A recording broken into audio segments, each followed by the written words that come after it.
Hi all, I am Fawaz. My name is Rose. Welcome to Ashberry Institutions. Empowered to fly. Okay, Rose Miss, ഒരു IELTS tutor എന്ന നിലയിൽ ഭാഷ അല്ലെങ്കിൽ ഒരു English language പഠിക്കാൻ ബുദ്ധിമുട്ടാണോ അല്ലെങ്കിൽ? തീർച്ചയായിട്ടും ബുദ്ധിമുട്ടാണ്. ഏത് ഭാഷ പഠിക്കാനും നമുക്ക് കുറച്ച് ബുദ്ധിമുട്ട് ഉണ്ട്.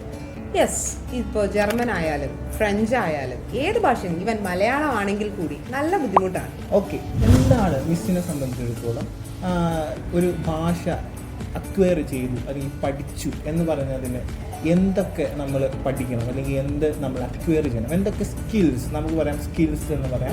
സ്കിൽസ് എന്തൊക്കെ സ്കിൽസ്? നമുക്ക് മെയിൻലി 4 സ്കിൽസാണ് ഏത് ഭാഷയാണെങ്കിലും പഠിക്കാനുള്ളത്. ഒന്നാമത്തത് സ്പീക്കിംഗ്, രണ്ടാമത്തത് listening, then reading, then writing. Listening, speaking, reading, writing, അതാണ് മിസ് നമ്മുടെ ഈ IELTSലെ LSRW അല്ലേ? ഏത് ലാംഗ്വേജ് ടെസ്റ്റ് ലോകത്തെ ഏത് ലാംഗ്വേജ് ടെസ്റ്റ് എടുത്ത് നോക്കിയാലും ഈ LSRW ആണ് നമ്മൾ ചെക്ക് ചെയ്യുന്നത്. അതിൽ സ്കോറാണ് നമ്മൾ നോക്കുന്നത് അല്ലേ മിസ്? ഏത് എക്സാം ആണെങ്കിലും എനിക്ക് തോന്നുന്നു ഈവൻ OET വരെ അല്ലേ? OET ആണെങ്കിലും TOEFL ആണെങ്കിലും ഏതാണെങ്കിലും ഈവൻ ജർമ്മൻ നോക്കുവാണെങ്കിൽ കൂടി നമുക്ക് നോക്കുന്നത് LSRWന്റെ സ്കോറാണ്. അപ്പോൾ LSRW മിസ് കുറച്ച് മുമ്പ് പറഞ്ഞു മലയാളം അല്ലേ, നമ്മൾ സ്വന്തം മാതൃഭാഷ.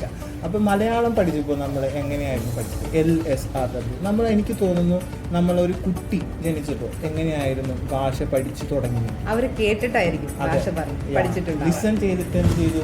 സ്പീക്ക് ചെയ്തു. ഇവിടെ നമ്മൾ സ്കൂളിലും മറ്റൊക്കെ ചെന്നപ്പോൾ റീഡ് ചെയ്തു, റൈറ്റ്. സോ LSRW ഈ 4 സ്കില്ല് നമ്മൾ ഒരാൾ കേൾക്കാനും സ്പീക്ക് ചെയ്യാനും റീഡ് ചെയ്യാനും റൈറ്റ് ചെയ്യാനും പഠിച്ചാൽ ഒരു ഭാഷ പഠിച്ചു അല്ലേ മിസ്? യെസ്, തീർച്ചയായിട്ടും. അതെ, ഒരു ഭാഷ പഠിച്ചു. അപ്പോൾ LSRW ഈ 4 സ്കിൽസിനെ കുറിച്ച് നമുക്കൊന്ന് സംസാരിച്ചാലോ? യെസ്, നമുക്ക് സംസാരിക്കാം. നമ്മൾ ഇനി അടുത്ത വീഡിയോസുമായിട്ട് വരുന്നതാണ്.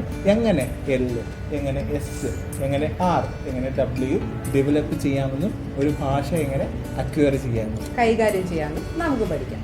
So stay tuned for more videos. Thank you for watching.